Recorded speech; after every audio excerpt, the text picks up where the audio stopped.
नवी मुंबईच्या उरण भागामध्ये एका तरुणीची प्रेम प्रकरणातून निर्घृण हत्या करण्यात आलेली आहे।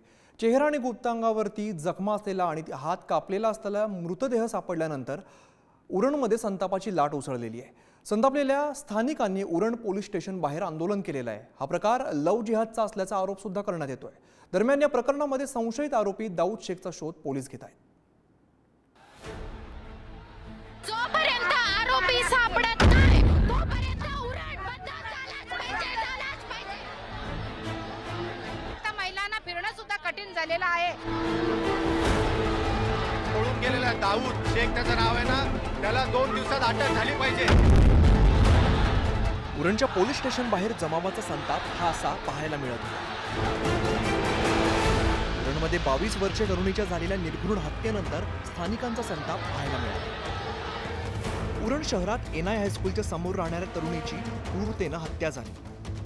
या तरुणीची प्रेम प्रकरणातून निर्घृण हत्या झाल्याचं शनिवारी सकाळी उघडकीस आलं। शनिवारी सकाळी उरण कोटनाका पेट्रोल पंपाजवळ हात कापलेल्या अवस्थेत आणि चेहरा गुप्तांगावरती जखमा झालेल्या अवस्थेत मृतदेह आढळला। या प्रकरणातील संशयित आरोपी दाऊद शेख हा उत्तर प्रदेशातला रहिवासी असून पोलिसांनी त्याला ताब्यात घेतलं। लव जिहादमधून ही हत्या झाल्याचा आरोप सुद्धा करण्यात येतोय।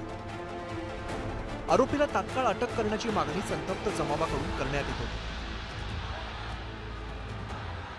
जोपर्यंत आरोपी सापडत नाही तोपर्यंत उरण बंद झालाच पाहिजे।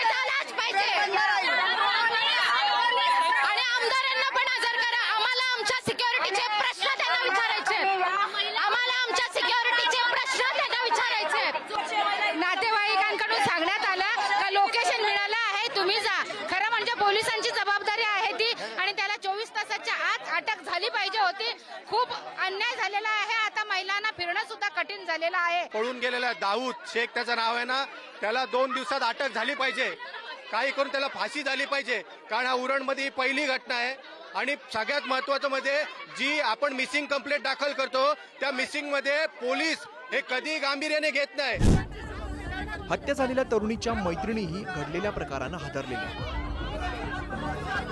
पोरगी गायब झाली आहे किंवा पोरगा गायब झालाय, 24 तास नाही लागायला पाहिजे। हे नियम, कुठला नियम हे काढलेत, खूप अतिशय वाईट आहे। ते बोलतायत 2 दिवस थांबायसाठी, 2 दिवसानंतर आम्ही 2 दिवसाच्या आतमध्ये आम्ही त्या आरोपीला तुमच्या हे फाशी लावून घेऊयात असं काहीतरी।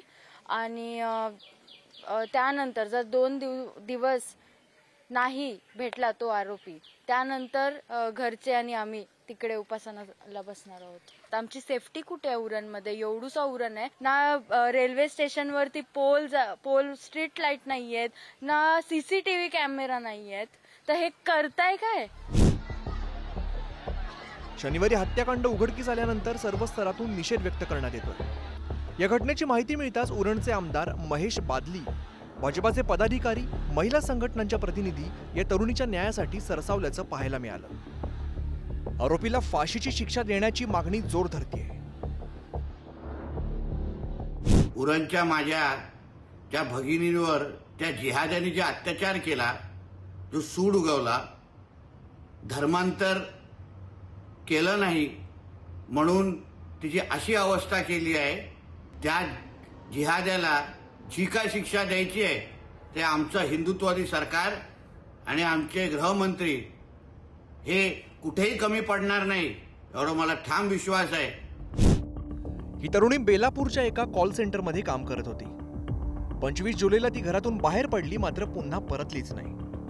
पोलिसांनी या प्रकरणाचा तपास सुरू केल्यानंतर दाऊद शेख या संशयित आरोपीचं नाव समोर आलंय। 2019 साली याच दाऊद शेखच्या विरोधात या तरुणीच्या कुटुंबियांनी पॉक्सो कायद्याअंतर्गत गुन्हा दाखल केला होता। त्यानंतर दाऊदला जेलमध्ये पाठवण्यात आलं। जेलमधून सुटल्यावर दाऊद कर्नाटकला गेल्याचं सांगण्यात येत होतं। मात्र या दाऊदनं बदला घेण्यासाठी या तरुणीला पुन्हा जाळ्यात ओढून तिची हत्या केल्याचा संशय व्यक्त करण्यात येतोय। आता दाऊदच्या चौकशीत हत्येचं गूढ उकळण्याची शक्यता आहे। मात्र या तरुणीच्या मृत्यूनंतर उरणच्या स्थानिकात मात्र संतापाची लाट उसळल्याचं पाहायला मिळतंय। रितेश हातीन, पुढारी न्यूज, उरण।